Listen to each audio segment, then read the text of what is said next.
श्री शिवाय नमस्तुभ्यम हर हर महादेव। देखिए दोस्तों, हम सभी को पता है कि पूज्य गुरुजी की जो अभी कथा चल रही है मैनपुरी उत्तर प्रदेश में, उसमें गुरुजी ने एक ऐसा विशेष उपाय बताया है जो आपको कई वर्षों के बाद करने का मौका मिलेगा।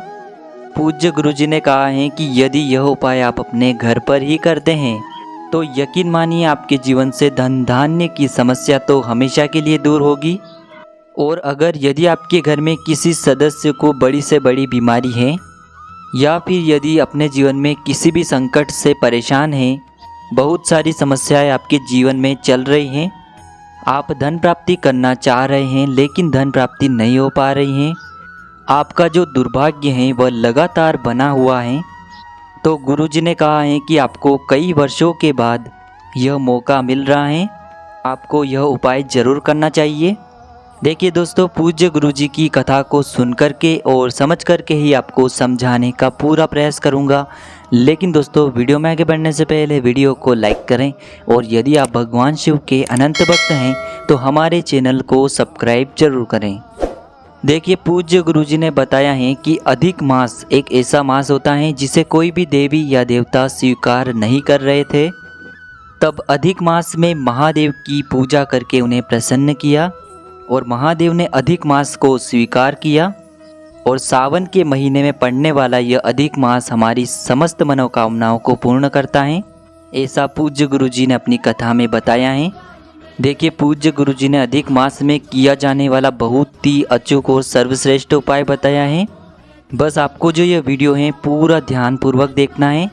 आपको बस कुछ विशेष तिथि अपने मोबाइल में स्क्रीनशॉट ले लेना है या फिर एक कॉपी में नोट कर लेना है, क्योंकि यह उपाय आपको कई वर्षों के बाद करने का मौका मिल रहा है और यह आपकी समस्त मनोकामनाओं को परिपूर्ण करता है, आपके जीवन के समस्त दुर्भाग्य को दूर करके सुख समृद्धि तथा वैभव की प्राप्ति करवाता है। देखिए, पूज्य गुरुजी ने कहा है कि इस सावन महीने में अधिक मास में पड़ने वाली यह 7 तिथियाँ ऐसी होती हैं जिनमें अगर हम यह विशेष उपाय करते हैं तो हमारी सारी मनोकामनाएं बहुत ही जल्द परिपूर्ण होती हैं। देखिए, इस उपाय के लिए गुरुजी ने कहा है कि यह उपाय आपको केवल 7 तिथियों पर ही करना है। देखिए, यह जो उपाय है विशेषकर आपको इन 7 तिथियों पर ही करना है। पहली पंचमी तिथि, दूसरी अष्टमी तिथि पर करना है, एकादशी की तिथि, प्रदोष की तिथि, शिवरात्रि, अमावस्या और पूर्णिमा की तिथि पर ही आपको यह उपाय करना है। अब दोस्तों, हम जान लेते हैं कि यह तिथियाँ किस दिनांक को पड़ रही हैं। देखिए, पंचमी की जो तिथि है 6 अगस्त को पड़ने वाली हैं। अष्टमी की तिथि 26 जुलाई यानी कि कल और 9 अगस्त को पड़ने वाली हैं। एकादशी की तिथि 29 जुलाई और 12 अगस्त को पड़ने वाली हैं। प्रदोष की तिथि 30 जुलाई और 13 अगस्त को पड़ने वाली हैं। शिवरात्रि 14 अगस्त को पड़ने वाली है। अमावस्या 16 अगस्त को पड़ने वाली है। पूर्णिमा की तिथि 1 अगस्त को पड़ने वाली है। देखिए दोस्तों, गुरुजी ने कहा है कि यह जो उपाय है विशेषकर आपको सामने जो तिथियाँ बताई जा रही हैं उन पर ही करना है। देखिए, इन तिथियों पर आपको मात्र केवल एक ही तिथि पर यह उपाय करना है। देखिए, यह जो उपाय हैं आप कल बुधवार की अष्टमी की तिथि पढ़ रही हैं तो कल भी कर सकते हैं और आने वाली इन तिथियों पर भी आप ये उपाय कर सकते हैं। देखिए, पूज्य गुरुजी ने कहा है कि इस उपाय को करने के लिए आपको कहीं भी जाने की आवश्यकता नहीं है। यह उपाय आपको अपने घर पर ही रह कर के करना है। देखिए, यह जो उपाय हैं आप अपने घर में माता तुलसी के वहाँ पर भी कर सकते हैं, आप अपने घर के मुख्य द्वार पर भी यह उपाय कर सकते हैं और आप अपने घर के मंदिर में भी यह उपाय कर सकते हैं। तो इस उपाय को करने के लिए सबसे पहले आपको 5 मिट्टी के दीपक ले लेना है। यदि आपके पास मिट्टी के दीपक नहीं है तो आप अपने घर पर शुद्ध आटा मढ़कर भी दीपक बना सकते हैं। पूज्य गुरुजी ने सिर्फ दीपक के लिए कहा है तो आप मिट्टी का दीपक या फिर आटे का दीपक भी ले सकते हैं। इस दीपक में आपको शुद्ध घी का प्रयोग करना है और साथ ही साथ इस दीपक के अंदर आप लंबी बाती का प्रयोग भी कर सकते हैं, गोल बाती का प्रयोग भी कर सकते हैं, क्योंकि पूज्य गुरुजी ने अपनी कथा में यह नहीं बताया है कि आपको किस प्रकार की बत्ती का प्रयोग करना है। लेकिन पूज्य गुरुजी ने अपनी कथा में बताया है कि जब भी आप अपने घर के मंदिर में कोई उपाय करते हैं या फिर अपने घर के मंदिर में माता लक्ष्मी के पौधे के नीचे कोई उपाय करते हैं तो आपको लंबी बाती का प्रयोग ही करना चाहिए। तो आपको इस उपाय को करने के लिए लंबी बाती का प्रयोग ही करना है। तो सबसे पहले आपको ये 5 दीपक तैयार कर लेने हैं लंबी बाती वाले।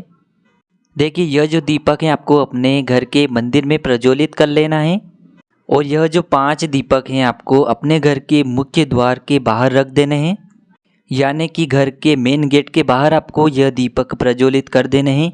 और इन दीपक का जो मुख है आपके घर के मुख्य द्वार के बाहर की तरफ रहना चाहिए, या फिर यदि आप चाहें तो यह जो 5 दीपक हैं आपके घर के वहाँ पर जहाँ माता तुलसी का स्थान है वहाँ पर भी आप ये 5 दीपक प्रज्वलित कर सकते हैं।